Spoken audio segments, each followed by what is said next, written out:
I was sorting through another stack of papers in the cramped, musty office of the Government Property Agency, feeling like I was drowning in legal jargon and endless forms. My dad had left me his shares in a big-shot company, and here I was, trying to make sense of what that meant for me, a 27-year-old who'd rather be anywhere but here. The clerk on the other side of the desk was a guy named Alex, a young man with a tired look that seemed to say he'd seen too many people like me. He shuffled through my paperwork, his eyes not quite meeting mine.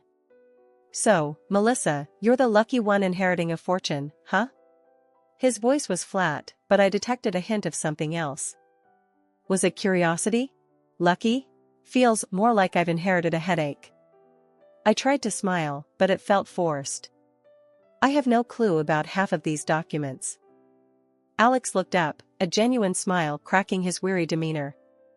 "Yeah, it's a mess, isn't it? But don't worry, I'll walk you through it. We'll get it sorted." As we went through the documents, his patience was surprising.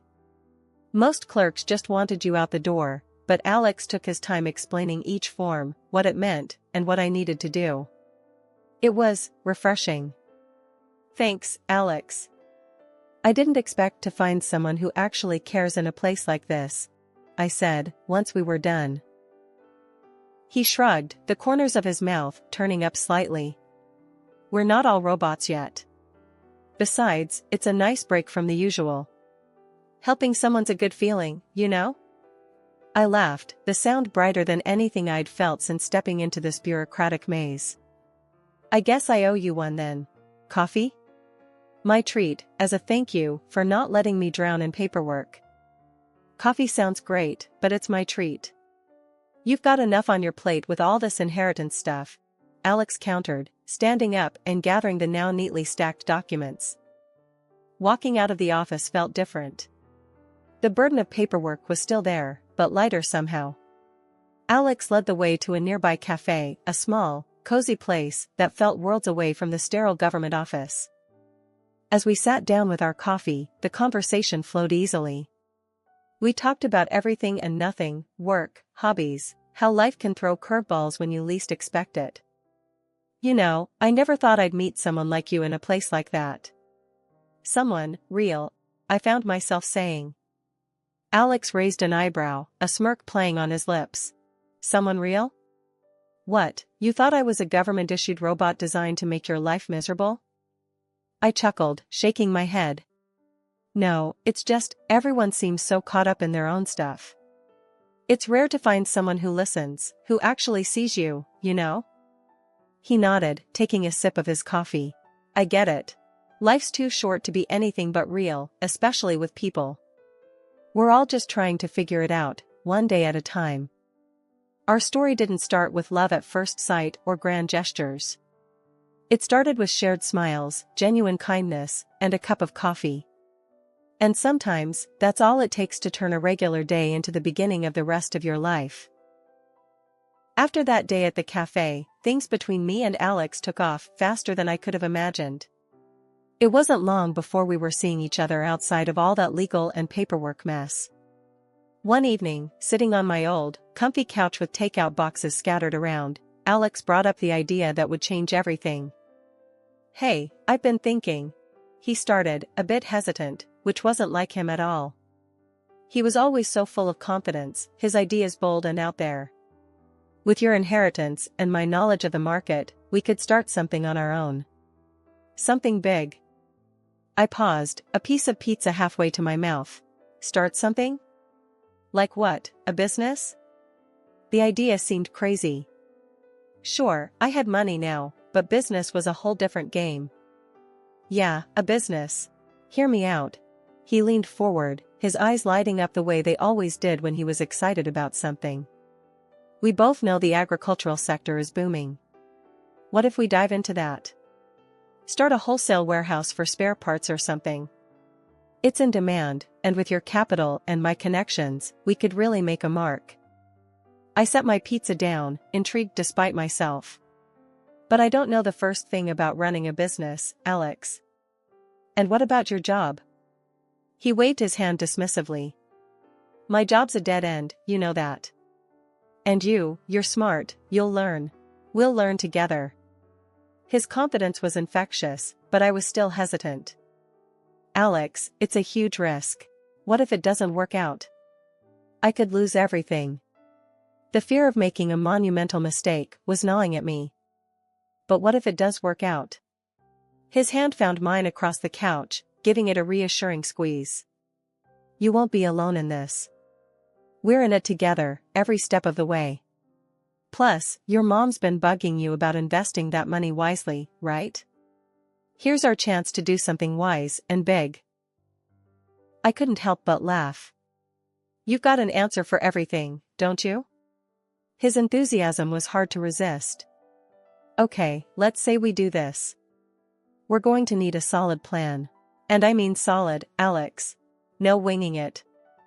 Of course. He was practically bouncing with excitement now. I'll draft something up. We'll go over it together, tweak it, make sure it's foolproof. And just like that, our joint venture began. It was a whirlwind of planning, meetings with lawyers, to draw up a partnership agreement, and endless research. My head was spinning most days, but seeing Alex so passionate and dedicated was all the reassurance I needed.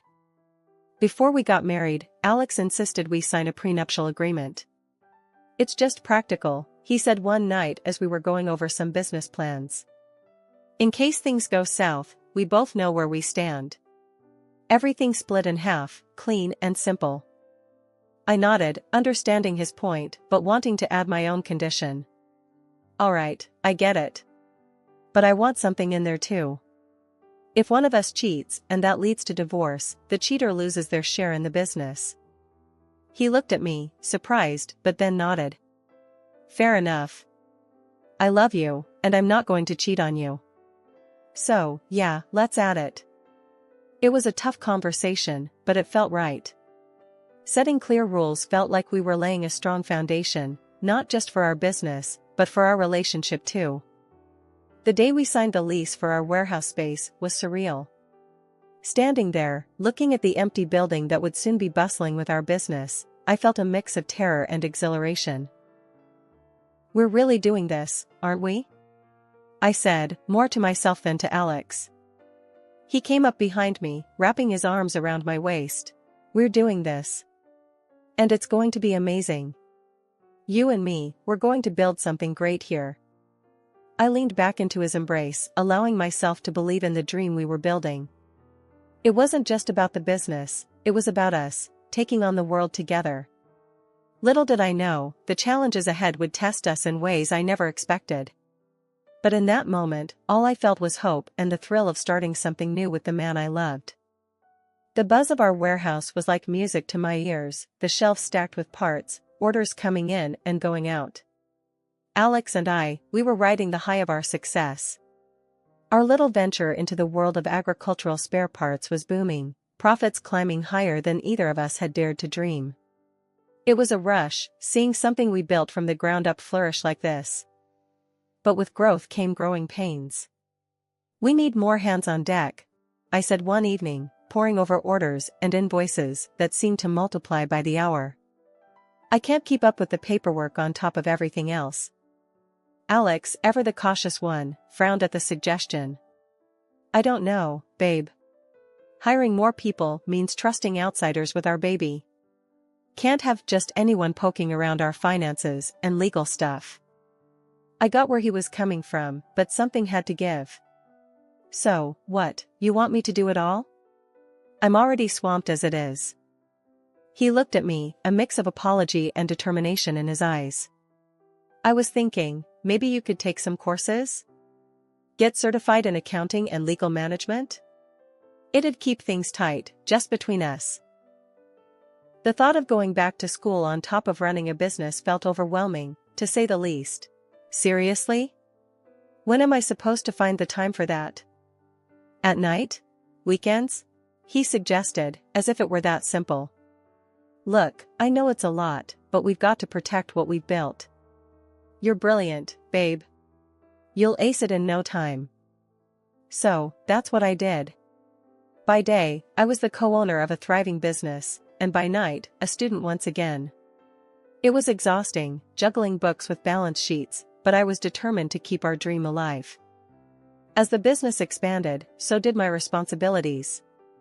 I became the backbone of our operations paperwork maze, handling everything from document management to accounting and legal issues. Alex took charge of the finances, contract negotiations, and steering the company's growth, which meant he was on the road a lot, leaving me to hold down the fort. One night, with Alex away on a trip and me buried under a mountain of work, I couldn't help but feel the weight of it all. "This isn't what I signed up for," I muttered to myself, staring at the computer screen long after the office had gone dark. The phone rang, breaking the silence. It was Alex, checking in from wherever his meetings had taken him. "Hey, how's my superstar manager doing?" I sighed, rubbing my tired eyes. "Drowning in paperwork, if you must know." "This is insane, Alex. I can barely keep my head above water." There was a pause on the line. "I'm sorry, babe. I wish I could be here to help. But you're killing it, you know that?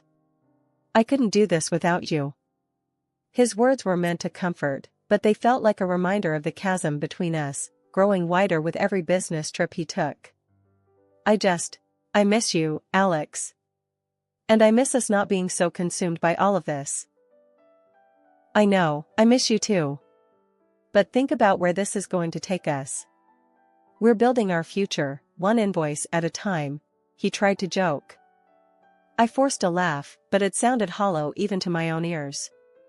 "Yeah, one invoice at a time. Just make sure you come back to me in one piece, okay?" "I promise. And hey, when I get back, let's take a day off. Just you and me, no business talk. Deal?" "Deal," I agreed, clinging to that small promise of normalcy in the midst of our success-driven chaos. Hanging up, I turned back to my work, the screen blurring slightly as I blinked back tears. This was the dream, wasn't it? So why did it feel like something was slipping through my fingers? Life in the fast lane of our booming business took its toll on me in more ways than one. The late nights, the constant stress, and the never-ending pile of work left little time for anything else, especially taking care of myself. I didn't even notice the changes at first, but as the months rolled by, the mirror reflected a version of me I hardly recognized. I was heavier, more worn out, and the sparkle that once lit up my eyes seemed to have dimmed. It wasn't just my reflection that had changed, Alex's behavior towards me had shifted too. He started working longer hours, making excuses to stay at the office or go on trips without me. "Just tying up some loose ends," he'd say, or, "This trip is really important for the business." I tried to brush off the nagging feeling that something was off, telling myself it was all in my head. Then came the party with his business partners. I was actually looking forward to it, a chance to step away from the work and maybe even reconnect with Alex amidst our hectic schedules. But when I mentioned it, his reaction caught me off guard. "Look, I don't think it's a good idea for you to come," he said, not meeting my eye. I was stunned. "What? Why not? I thought we were both invited." He sighed, a look of discomfort crossing his face. "It's just, the wives of the partners, they're all, very polished. And you've changed. I don't want you to feel out of place. It might be better if I go alone." His words hit me like a slap in the face. Changed? Out of place? Since when did appearances matter more to him than us being together? "So, what, you're ashamed of me now?" The hurt was evident in my voice, mixing with a rising anger. "It's not like that," he said quickly, "but the damage was done. I'm just thinking about what's best for the business, that's all." I couldn't believe what I was hearing. This wasn't the Alex I fell in love with, the one who used to tell me I was beautiful no matter what. Now, here he was, embarrassed by me, by the very real signs of the life and work we had shared. "If that's how you see me, then go. Enjoy your party," I spat out, the words tasting bitter. He tried to say something else, probably to backtrack or smooth things over, but I was done listening. I turned away, feeling a mix of heartbreak and disgust. That night, as he went off to mingle and laugh with our polished associates, I stayed home, crying over the unspoken cracks in our marriage that had finally, painfully, come to light. The tension in our house grew thicker with each passing day, turning from a place of love and shared dreams into a battlefield. The party incident had left a gaping wound in our relationship, and things only went downhill from there. Alex, the man who once looked at me like I was the only woman in the world, started finding fault in everything I did, especially about my looks. One evening, as I was trying to unwind after another grueling day at work, he walked in, his face set in that now familiar look of disapproval. "Here," he said, tossing a brochure onto the coffee table. It was a membership for a local fitness club. "Thought you could use this. Might help with, he gestured vaguely at me. I stared at the brochure, then up at him, feeling a mix of anger and hurt. "What's that supposed to mean?" I asked, though I already knew the answer. "It means maybe it's time to do something about how you look. You're not exactly the woman I married anymore," he shot back, his words like daggers. I tried to shrug off his cruel comment, to show him that his words didn't hurt me, but they did. Deeply. "Alex, you know how swamped I am with work. When am I supposed to find the time to go to a gym?" "That's just an excuse," he retorted, his patience thinning. "If you cared enough, you'd make the time. But no, you'd rather just sit around and what? Do the job that keeps our business running? The job you're too busy to help with, because you're always out networking?" I couldn't keep the bitterness from my voice. He scoffed, turning away. "I'm getting tired of your attitude. It's not just about the work. You've let yourself go, and it's embarrassing." I was speechless, the hurt turning into a deep-seated anger. How could he say such things? How could the man I loved, the man I built a life with, be so callous? But it didn't stop there. His comments became more frequent, more hurtful. He called me lazy, fat, a shadow of the woman he'd married. Each word chipped away at my self-esteem, at my very sense of self. I began to avoid mirrors, to shy away from his touch, feeling unworthy and unlovable. And then, there were the nights he didn't come home. The first time it happened, I was worried sick. By the third time, I was numb. When I dared to ask where he'd been, he'd snap.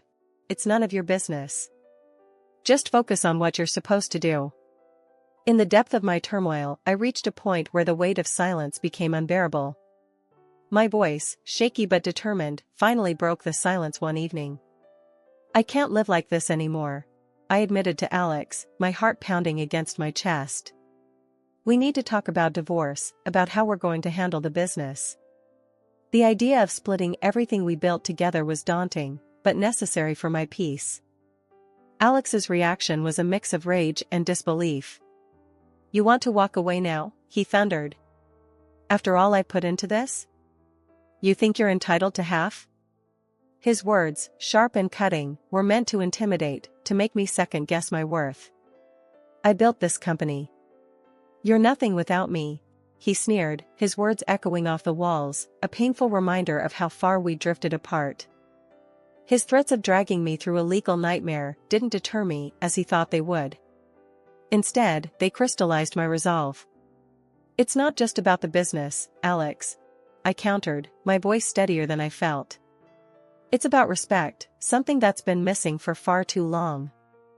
Later, washing my face with cold water of the bathroom, I stumbled upon Alex's phone, abandoned and buzzing with a new message. Driven by a sudden impulse, I picked it up, and what I found shattered the remnants of my denial. Messages from another woman, filled with intimacy and vulgarity, painted a vivid picture of betrayal. My heart sank as I scrolled through plans for a getaway, a trip meant for two, all behind my back.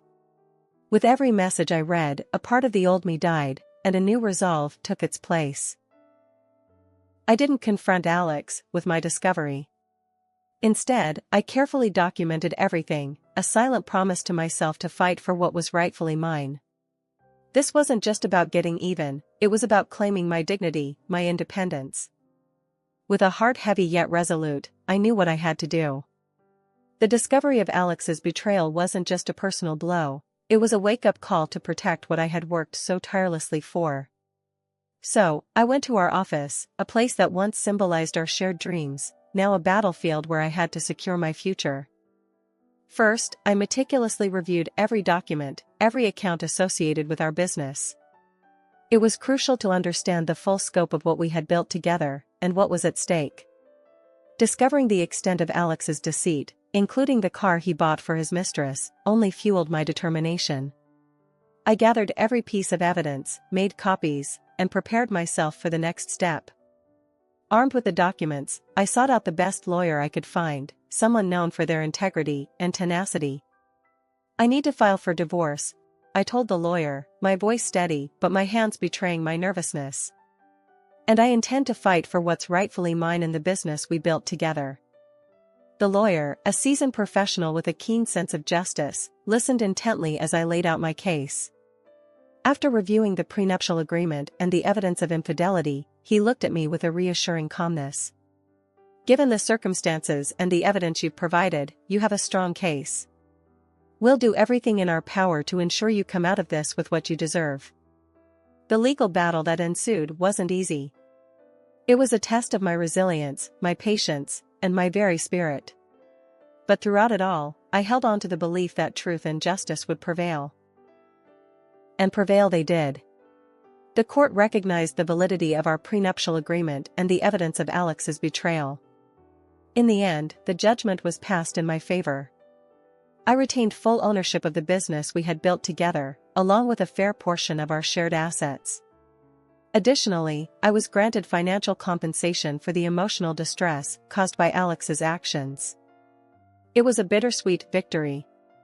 The business that had once been a symbol of our union and collective effort was now solely mine. The relief of securing my financial and professional future was tempered by the sadness of how our relationship had unraveled. Yet, as I stood outside the courthouse, the final decree in hand, I felt a weight lift off my shoulders. The fight was over. I had stood up for myself, fought for what was right, and emerged victorious. It wasn't just about the business or the assets, it was about reclaiming my dignity and self-worth. A month had flown by since the court's decision. I was in the middle of reviewing some new contracts when my phone rang. The caller ID flashed Alex's name, a name I hadn't seen or thought about in weeks. Hesitating for just a moment, curiosity got the better of me, and I answered. "Hey, Melissa, it's me." Alex's voice came through, laced with a kind of forced cheerfulness. "I've been thinking about us, about everything that happened. I'm really sorry, you know? I messed up big time. I messed up big time." I couldn't help but let out a short, incredulous laugh. "You're sorry? Now? After everything?" "Yeah, I know it's late, but, listen, I'm in a bit of a tough spot right now," he continued, his voice taking on a desperate edge. "The thing with, it didn't work out. And I'm struggling to find a job. I was hoping, maybe you could help me out? Give me a job at the company?"